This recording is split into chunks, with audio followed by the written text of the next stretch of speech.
Hello, you're listening to 179th special episode of Web Standard Podcast.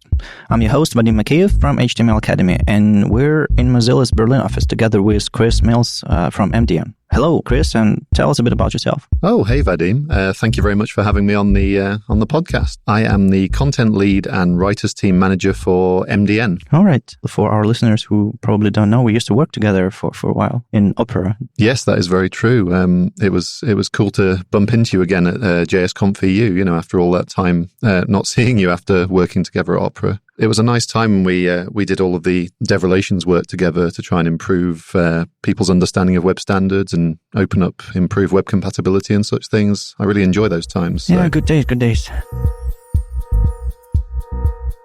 Anyway, back to our questions. I prepared some for you. Let's start with the most important one. Is it FF or FX? Like, people try to write down Firefox name shorter, and I heard about some opinions about this. What's your take on this? Ah, yes. Well, this is the most important question that the internet faces right now. It's just like GIF and GIF, or it's like smooth or crunchy peanut butter, or Nutella or Nougatti was the particular fight that there was all the time in the Opera Oslo office, I seem to remember. So I tend to say FX. A lot of people I've seen writing down tend to put FF. I've even seen people put FFox, or I would just say stick to FX. Even though it's less intuitive, it's kind of like the hipster way to write Firefox in a short way. Yeah, it sounds cooler, I think, than FF. Okay, two less important questions. How Mozilla works? I know it's a vague question, but for most of our listeners, I guess, like most of them are front-end developers. Firefox is a browser. That's one thing. It used to be Netscape many years ago, like Firefox is based on Netscape, and that's it. It's browser. It's free for everyone, and you have great DevTools. But what else? What else do you have in Mozilla Corporation Foundation? It's complicated. It is quite complicated. Yeah. So, Mozilla started off as the Mozilla Foundation, so it was a not-for-profit. But then, of course, the US government started going, well, hold on a minute, you seem to be making a whole bunch of profit out of this stuff. This is quite interesting. You have a lot of money coming in through default search providers and other such means. So we split the company off into two halves, the corporation and the foundation. So the corporation is where most of the actual kind of product development occurs, such as Firefox and MDN. I'm part of the corporation, and Firefox on Android, Firefox on iOS, and some of the other kind of interesting versions of Firefox we have coming out, like Firefox Focus, which is our very privacy-oriented browser, privacy and security-oriented, and the DevTools get developed over in the corporation as well. The foundation is more kind of leaning towards things such as activism and education and policy. So that's where that sort of stuff tends to happen. So you're making money, most of your money on defaults in a browser, like Opera used to do, maybe still doing these days. It's how many browsers that don't have things like giant ad networks to leech off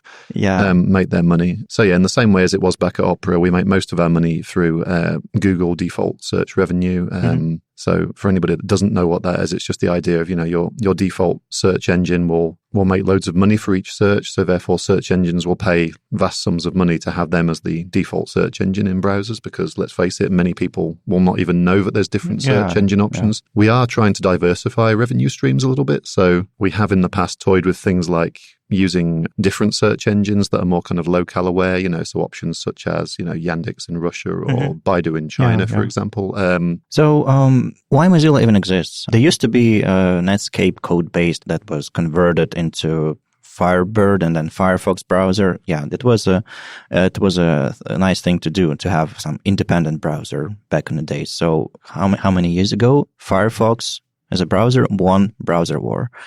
Now it's facing another war with different browsers, so it still exists. And why would we need a browser like Firefox these days? Maybe we should just stick to Safari, Chrome, and what other independent browser we have. Which is not really any, to be perfectly honest. After Microsoft jumped ship over to Chromium as well, I'm not too bitter about that. But I think probably our role is more important than ever now. The fact that we have got a gradually dwindling number of independent implementations of the web. It means that we're pretty much the only alternative. If you can count WebKit and Chromium as being roughly the same, but they have diverged significantly. Yeah, it's been 6 years since they forked Chromium from WebKit. So those are two different browsers, though they still use WebKit prefix for some things, but different JavaScript engines, different approach to implementing web platform features. So yeah. But, I think that our role is more important than ever now because, you need multiple implementations of the web to drive competition and drive innovation and drive new features. Otherwise, there's a danger that the web will just stagnate. Or even worse, if people end up, say in a sort of dystopian future in a few years' time, literally the only engine people are using is Chromium, there would be kind of less of a reason to actually bother even with web standards anymore. And it would just be, one company calling the shots. So I think that could be quite a dangerous future indeed. In terms of what the web was supposed to be in the first place, if I can, quoting out of our manifesto, the classic line that I always think of in terms of why I work for Mozilla is that the internet is a global public resource that must remain open and accessible to all. And I think that can only be achieved if we continue to innovate with web standards that solve the problems that users have and that developers have on the web, but also stop carefully to think about major issues such as accessibility, such as the fact that not everybody is on a really, really fast Wi-Fi network, for example.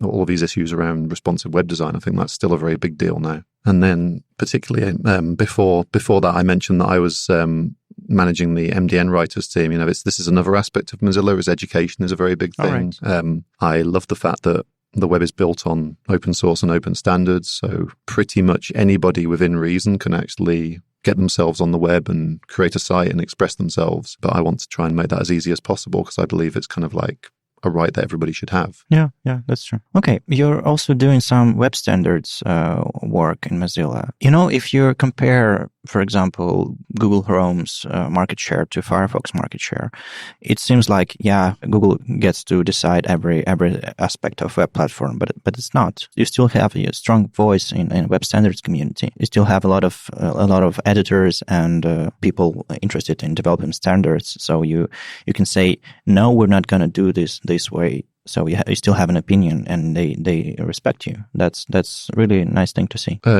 No, absolutely. I think this is an interesting part of the conversation because it kind of starts to move around the other way. I'm not going to sit here and moan about Google, the company, because there's no point and it wouldn't achieve anything. But if you look at some of the people involved, for example, in the Chrome DevRel team, there's some amazing people that care about web standards in just the same kind of way that we do.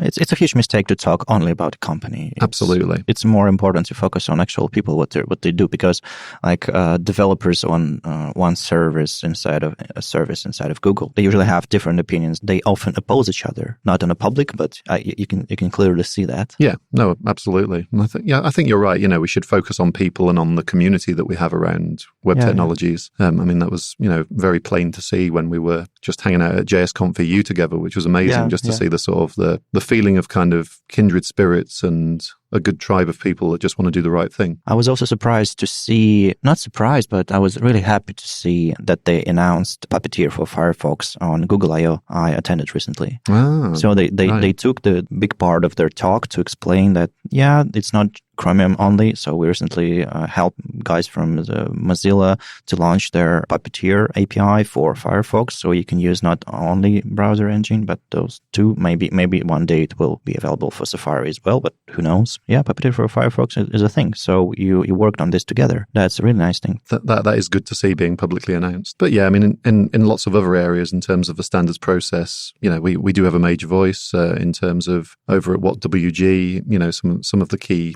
spec editors over there are Mozilla people, for core technologies such as DOM APIs. We're also a major player in some of the upcoming sort of exciting innovations that are coming to the web, like the WebAssembly project, which is really, really interesting. I kind of would encourage everybody to figure out how they can transpile lower level code across to create modules that will run fast on the web. I think that's really going to be a huge game changer. I think it already is a huge game changer. So lots of areas in which we contribute. When was this quantum project launched? A couple of years ago or like a year and a half, maybe? I can find out, actually. I'm just very quietly tapping on my laptop right here. So Firefox 57 was the first version to feature Quantum, and it was November 2017. So all right. about a year and a half, maybe. So I started noticing that a lot of developers are switching to Firefox, starting from this point. Maybe because you started some campaign among developers, start promoting DevTools in Firefox that are superior in many ways than Chrome ones, or it was because of speed, or because developers were looking for alternatives. But I tried Firefox myself when you launched this Quantum project in Firefox 57, and I tried to use it for a month, and then I went back to Chrome, and then I tried again, and since then, I'm using Firefox nightly as my main browser. Logo is cool, first of all. I mean, the colors are just beautiful. I also feel like I'm using, I'm supporting, in a way, alternative browser engine. And also experience is very, very good. It's much more flexible in terms of interface and everything. Do you have an idea why this happened? I suppose there's two main streams we could talk about here. So the first stream to talk about was a lot of our platform engineering team just kind of looked and went, if we're really going to compete effectively in this space, we need to sort of take a step back and really focus on massively improving the core offering of functionality coming out of Firefox, rendering the web incredibly quickly, incredibly smoothly. So a bunch of our principal engineers kind of just went back and redesigned a lot of parts of it from the ground up, just to really, really show that we can compete effectively with Chrome, which was, before that, Chrome was really kind of killing us in the performance area. So, we closed the gap there. So that was really great. And there's also more coming as well. We keep implementing new parts. We've just released, or maybe in the next version or so, we will release our web render, new really fast painting of pages to significantly reduce jank and have pages rendering much more snappily. So the second stream I was going to talk about here in regards to the DevTools, Google Chrome's DevTools have always been very strong in terms of JavaScript debugging. So there was kind of a conscious decision to go after the areas in which they weren't looking at and they weren't as strong in. Mm-hmm. And that's paid great dividends because a lot of the CSS design tools that we have now are world-class and are really, really kind of making some of the Chrome DevTools folks run scared, I would say. An example was I was also at CSSConf, as I believe you were in the last few days in Berlin. And, I couldn't fail to have a smile on my face about the fact that most of the talks in the morning all mentioned awesome features of the Firefox. Like many speakers, even on JSConf, some speakers mentioned by the way, Firefox DevTools are awesome. Over and over again. So it might be a trend among developers. Mm-hmm. No, it's really good to see. We've got things like the Grid Inspector, which is having additional features added to support the new subgrid offerings. Yeah. The new Flexbox Inspector is looking really good. We have all these things coming, so it's an exciting time and still even that well known. So we'll be talking about this for some time. I was really disappointed, to be honest, at Google I/O because I haven't seen any talk mentioning CSS. Like advancement in CSS or in DevTools for CSS, like JavaScript only, APIs, hardware, this and that, everything related to the web, but no CSS.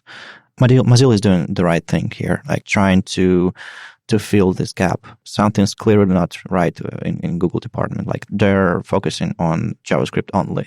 They're missing some parts. Perhaps. Yeah, I mean, it does surprise me that they focus so much on things other than CSS because it's still such a major part of the web. I mean, both you and myself are both big CSS fans. So I suppose we notice it maybe more than some people do. But yeah, and it's not as if CSS spec development has stagnated or anything. There's a whole bunch of new things coming along. I also start noticing independent companies like Igalia, Bloomberg, Akamai, and other smaller or bigger companies also taking part in web platform development. They taking part in developing specs. One of the examples, I saw Manuel Rego's talk on CSS containment at CSSConf, I believe. And he explained it really interesting details about CSS containment, how it's going to change the way we isolate properties inside of a block. And yeah, it was something new developed, not inside of browser company, not inside of Microsoft, Apple, or he's working for an agency. And I wonder what's their interest in this and why do you think they're doing this? I suppose there's a variety of reasons, isn't there? I mean, there's definitely some, companies as opposed to browser vendors that come along and help to implement very specific things that are useful to their business. Like the classic example I always think of is Netflix helping to implement EME and all of those kind of technologies which are maligned in certain circles, but it's necessary to have that kind of stuff available on the web if you're going to have commercial media delivery platforms that's true. taking part. But Bloomberg or like Igalia developing like grids, why would they need it? No, it's an interesting thing, isn't it? I don't know if I've particularly got easy answers on that one. I suspect that it's probably a combination of, seems useful in some ways to their business, but also it's got partly, certain companies may have champions that just want to show that this company has a commitment to the web and wants to contribute to its future viability. Or if this company is big enough or they have enough money or resources, they could think like, we're gonna, instead of creating our own framework to do this on top of web platform, maybe we can integrate this in browsers and use this technology in a much more efficient way and also contribute to web platform. Yeah, I mean, I think that whatever the reasons, it's actually quite encouraging seeing more non-browser vendor companies contributing, just because it's kind of good to shake it up and have more diverse opinions coming to the table to talk about how these technologies should be specified. But also, I get the feeling that, having companies with real users, sort of real end users coming in, gives kind of a better kind of real world test for the technologies. Is this a solution in search of a problem, or is it actually a real technology that's got a real user need? For certain end users really need this to happen to be able to use their favorite products. You get the feeling that sometimes, and I'm not saying this is always the case, but sometimes you'll get the browser vendor and they'll be like, right, we've specified this thing that we've got a good feeling about that is probably needed. But then some of the engineers are like, well, I'm basically just implementing this algorithm that the spec defines, possibly without having a complete understanding of the actual user need or developer need at the end of it. So I think that's only got to be a good thing, and having a greater understanding that's true, of such issues. Okay, back to MDN. What you're doing there? What are we doing there? Well, our mission is basically to give web developers the information they need to be able to do their job. But we've kind of expanded that a bit over the years. One thing that I noticed is that we had quite a lot of feedback where we would have students or hobbyists or beginners saying, I've had MDN recommended to me as the place to go to learn JavaScript or to learn CSS, but actually it's a bit too complicated for me to really be able to use because I'm only a beginner. So I wrote a large part of MDN called the Learn Web Development section, or the learning area as we sometimes call it, which contains a whole bunch of complete beginners tutorials on HTML, CSS, JavaScript, etc.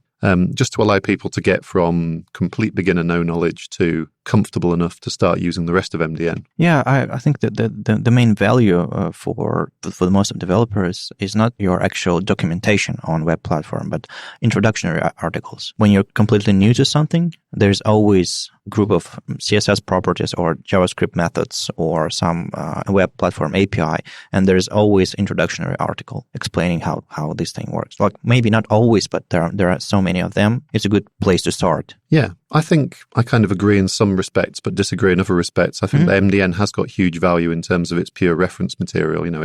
It started off as a site basically for established, or maybe you could say advanced developers or professionals. Yeah. And we did have, for each API, for example, we would make sure to write like a usage guide, like a basic, here's how to use the API, but not just docs, but something in human words. Yeah, but even those guides had a certain amount of assumptions in terms of what you knew. It'd be like, for example, this is a basic guide to teach you how to use service workers, if there is such thing. A basic service worker guide sounds a bit like an oxymoron to me, but there you go. But, it would still assume that you have good working knowledge of all of the basic APIs that came before that and the built-in JavaScript language. But with the learning area, it's much more of a kind of, we're assuming none of this, and we're making sure that you've got all of the steps that you need to get where you need to go in terms of your learning or your next step of your career. So MDN started as a Mozilla developer network, as a place where you probably document all details regarding Gecko, Firefox, and all your engine-related stuff. But these days, it's full of information about the web platform itself. So more than just Firefox. You used to have a lot of, I guess you still have some information that's specific to Firefox, but you also have documentation on other browser-specific things. So at some point, maybe a couple of years ago, maybe earlier, a lot of companies decided not to create their own documentation on their browser, and instead of contribute to MDN. And MDN basically became the web platform's Wikipedia in a way. Who was in charge of this decision? I mean, who came up with this idea to gather everyone together, or it just happened naturally? There's quite a few parts to this. I mean, in terms of MDN's absolute origins, it was originally the content. Some of the content that you now see on MDN was actually part of Netscape DevEdge. So that's going way back. Way back. I think it was around 2004 that, if you remember, AOL bought Netscape, and they ended up shutting down. That old. They ended up shutting down Netscape DevEdge. But basically, I mean, I believe it was Mitchell Baker that went to them and basically campaigned to get the content that was on Netscape DevEdge rescued or released, and allow us to release it under a permissive license so that people could contribute to it and share it. So there was all kinds of incarnations between then and now. There's been at least 2 or 3, I think 3 different platforms that MDN has been built on in that time. And we've always had kind of some web platform documentation and some Firefox internals documentation. But yeah, a while ago, we kind of made the decision that it would make more sense to just have it purely focusing on web platform, just to make, the mission of it more obvious and the usage of it more obvious. So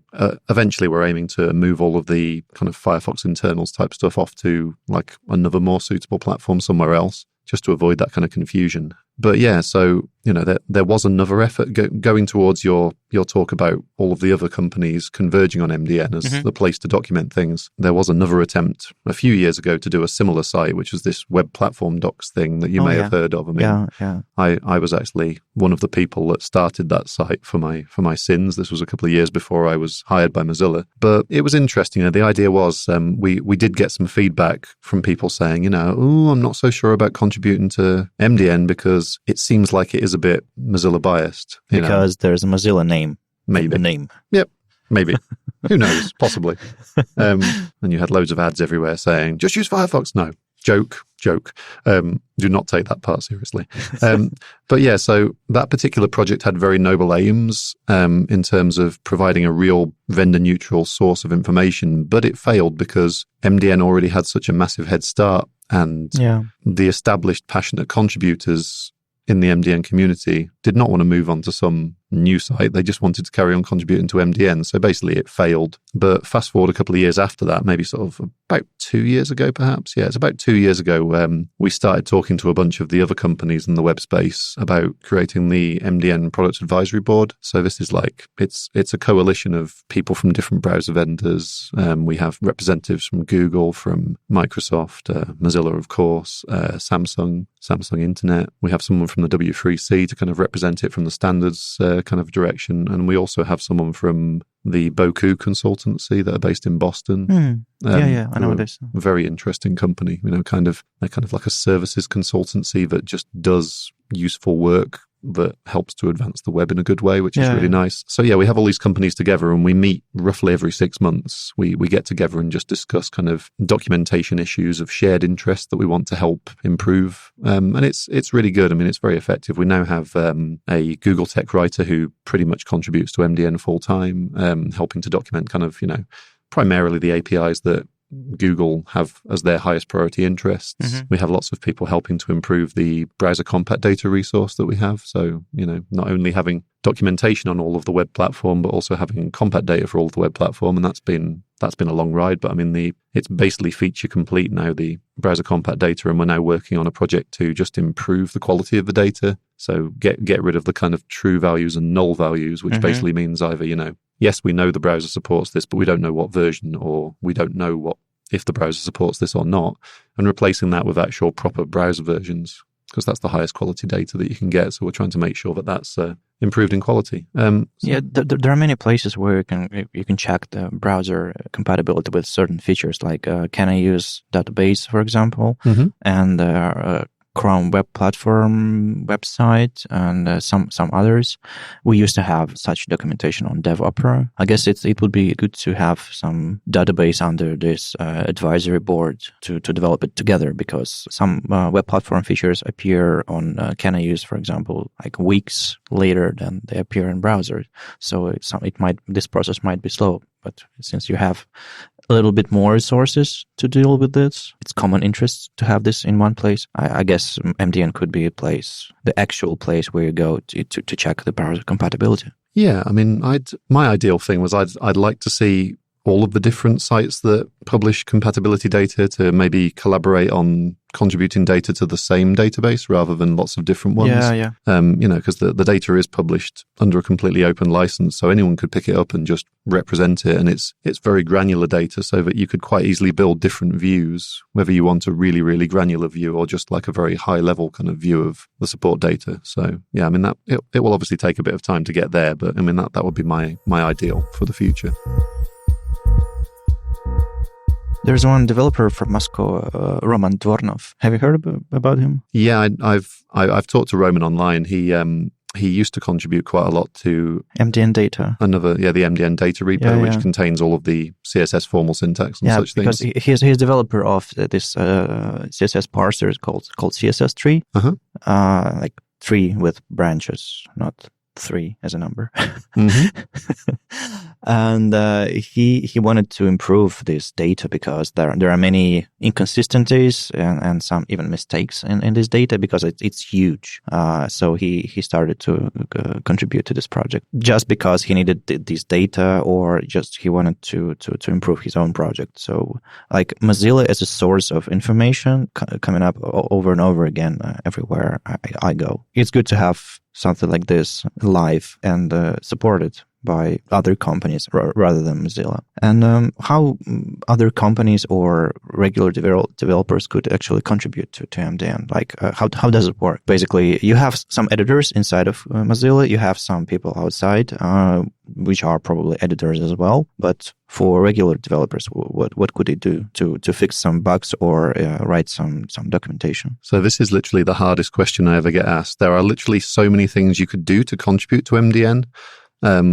Most people that ask me this question at conferences, I tend to say, take my email address, email me afterwards, and I'll try and talk to you a bit to figure out kind of the best contribution for your skill set kind of thing. Let's run from the other side. Like, I found a mistake on MDN. What should I do apart from complaining on Twitter? Well, complaining on Twitter will get you a long way, especially if you CC my Twitter handle on it. But I would try and advise everybody, if it's just kind of like a fairly simple mistake, maybe it's a typo or maybe it's just like a really obvious simple code error or something, just sign up for an MDN account and just go and fix it yourself. So it's easy as that. It's we use GitHub authentication for login. So get yourself a GitHub account, go on MDN and link the MDN with your GitHub account, sign in, and then you can just press edit button and yep. There is a giant edit button that's very hard to miss at the top of pages, and you can press it and then go and change it yourself. You should definitely make it red. Well, we need to make it twice as big as well. Or green, I don't know. Red and italic. Maybe we should make it flash. Who knows? And Comic Sans. Absolutely. People would, we'd get like, maybe 2,000 BCD pull requests a year and then 50,000 pull requests with people trying to change the typography on the edit button. No, seriously, it's one of those things that's quite frustrating as MDN staff. You see people all the time report typos and you kind of think, why are you just reporting this? It takes you longer to report it than it does to just fix the thing yourself. But I can kind of understand why people don't. I think there's this kind of, because MDN is, as you said, kind of like the Wikipedia of web technologies, and it's kind of got this authority to it. I think people kind of feel a bit scared and feel like they haven't got the power to contribute. If you think about Wikipedia, there are so many people with their interest and opinions around Wikipedia. If you try to fix something or add something, you'll have to go through editing process. That's the easy step. Then you should go through like a reviewing process, and there are many people trying to argue with you. So it's like I tried many times, but most of the times I failed. Okay. So I guess it's much easier in MDN case because it's like web platform is not full of political opinions. It's just web platform thing. Certainly less full of political opinions, I would say. Another thing that scares people is the fact that when you make a change, it's just instantly live on the site because it is a wiki. It's still a wiki, even though wikis are pretty old-fashioned these days. It may not look like a wiki, but it is, believe me. But once you make a change, we tend to get an email that reports it and says, so-and-so person has changed this page, and then it gives us a diff and we can just look and see what the change is and whether it looks okay. And, if you're someone that cares about the web and just wants to help, then you should just just go ahead and make that change and not worry, because the worst thing that will happen is we will revert your change with like a polite message just to say, this is not quite right because of this, but thank you for your time kind of thing. I think that's the case for smaller changes. I think if it's a much larger change, it's like rather than just a typo, it might be, I want to add documentation to MDN for this massive web API or something. You should probably get in touch with us first and tell us your intentions, because there's a definite right way to do that and lots of wrong ways to do that. And we can help to guide you through, and we can offer to help review your articles and give you guidance on how to do these things successfully. The best place to do that is probably, we have an MDN discourse forum. So if you just search for MDN discourse, you'll find our discourse forum and send us a message on there and we may get back. And we also have a GitHub repo, which is github.com/MDN/sprints. And if you file issues there about documentation issues, we can also get back to you on there. So there's many ways to do it. Is there documentation, how to write documentation on MDN? There is, but there's kind of so much of it that I think if you started off by trying to do that, you'd just go crazy. I think it's better to ask the actual people. Yeah, it's probably better to ask the editors. If it's something like, another approach is, if you just want to add, say, a CSS property or an API page, actually, you need to ask for page creation permissions, first of all, because we don't give you page creation permissions by default just because of worry of random automated bots doing horrible things of adding loads of pages of spam to the site. We have had quite a few spam troubles in the past. All right. But you can ask us on those mechanisms and we can talk to you and see what you want to do and give you that. But after you've got that, if you want to add a page, say like a new CSS property or a new web API method or something, it's usually best to just go and find a page which is properly formatted and just copy the structure over and just change the text to relate to the new thing you're adding. That's probably the best way to do it. We do also have code guidelines and style guidelines and things, like we've put quite a lot of effort into it. But yeah, you know what it's like. As a developer, we hardly ever read the documentation first, do we? We just jump in and start breaking things. That's how we like to do it. So that's true. Yeah. I know a few developers trying to help a Russian-speaking community by translating actual W3C specs. So they're taking some accessibility or like CSS or HTML specs. Well, not actual HTML because it's huge, but some smaller specs. And they translate it to Russian and they publish it and they think that it will make things easier for actual developers. But I strongly disagree, because once spec is translated, it stays the same. No one's gonna support this translation. No one's gonna bring some changes from the next version of the spec.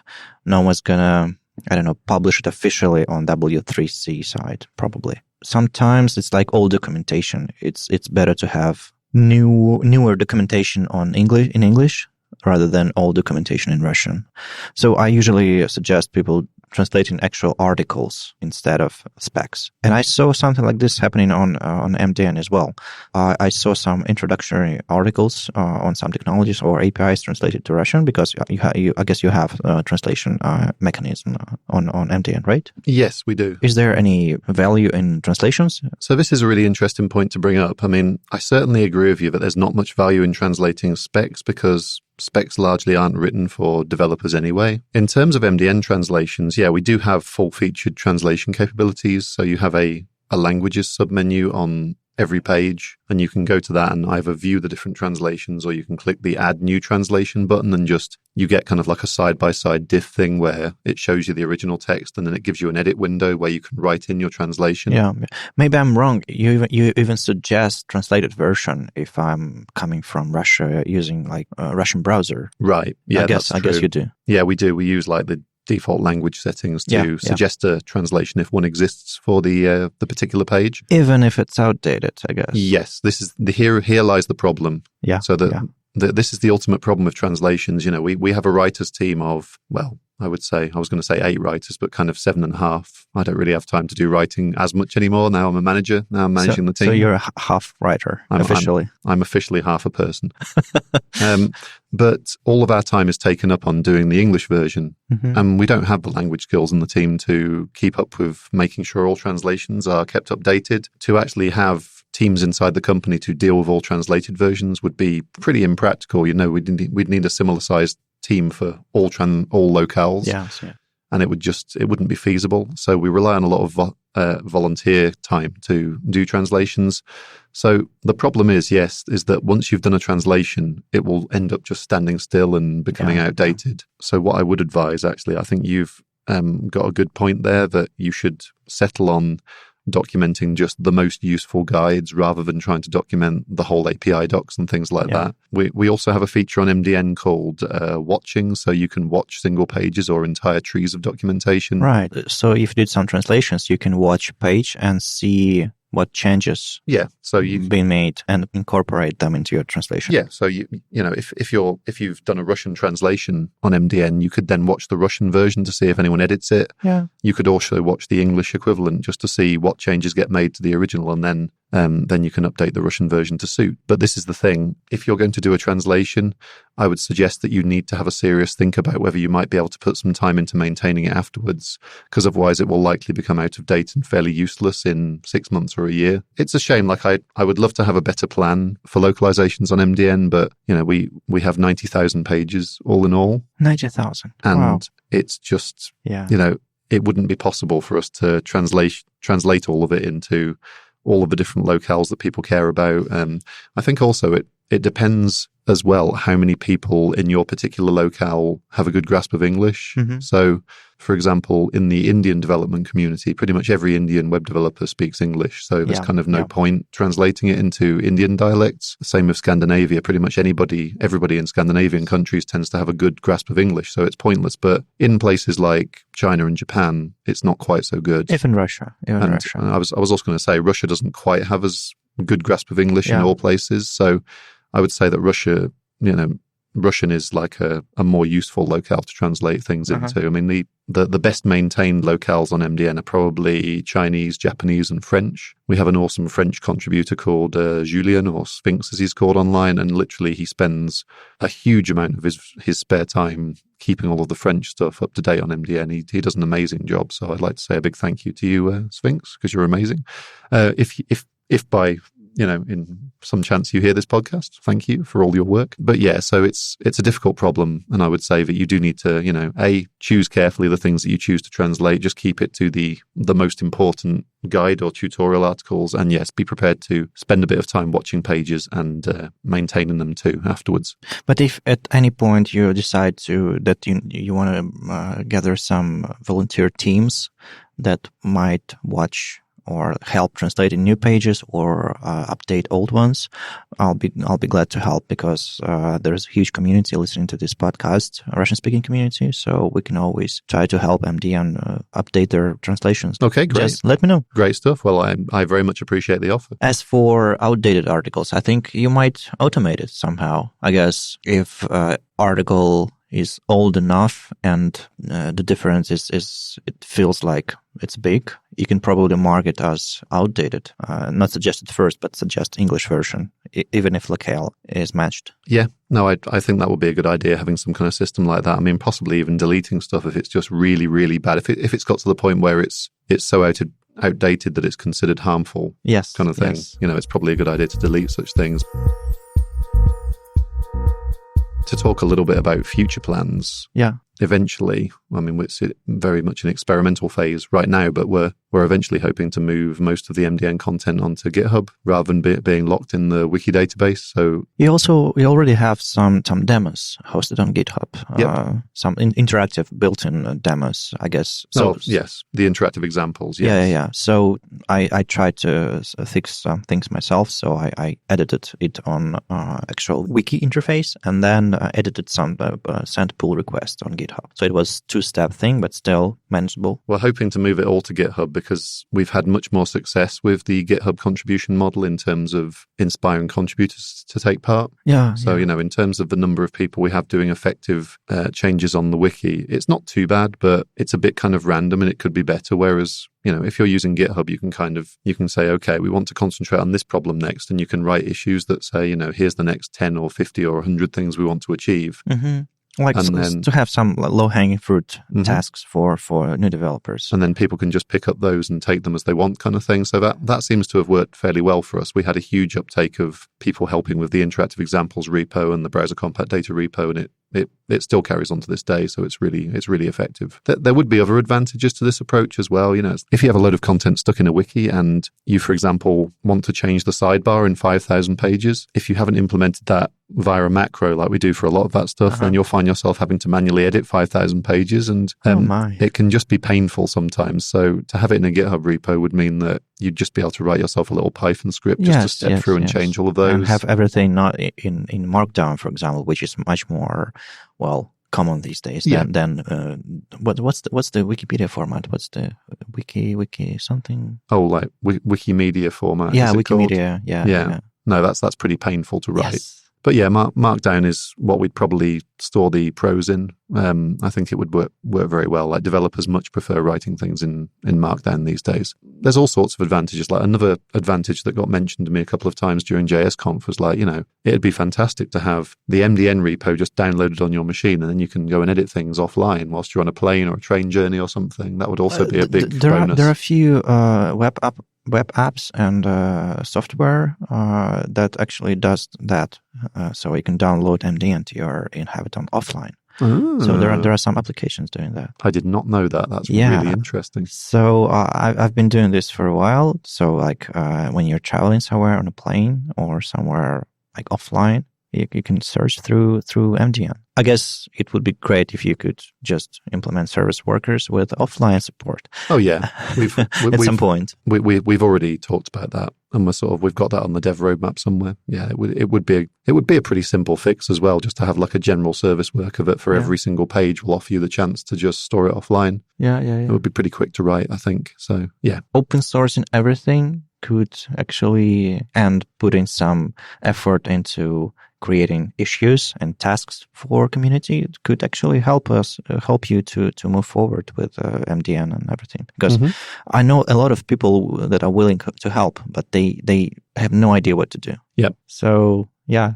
good luck with that, because 90,000 pages It is. I mean, there's as I say, there's so many things you could do. You could just go around fixing typos, and quite a lot of people do that. They will maybe just fix 2 or 3 typos a month, and that will be their contribution to MDN, but that's still hugely useful. And then you get people that just want to write examples, but we haven't found a way that's really successfully provided easy lists of the most important stuff to do. So yeah, we're still kind of looking for that magic bullet really in that regard. And as I said, GitHub Issues has really worked on the repos so far. So GitHub, Markdown, and open source might help you a lot. So again, I'll be glad to provide support of Russian-speaking community. We have a lot of good people there. Absolutely. Well, I know that already, but it will be wonderful to have you folks take part. I'm quite excited about this possibility, so thank you. And thank you for being with us today. And thank you for having me, Vadim. Pleasure.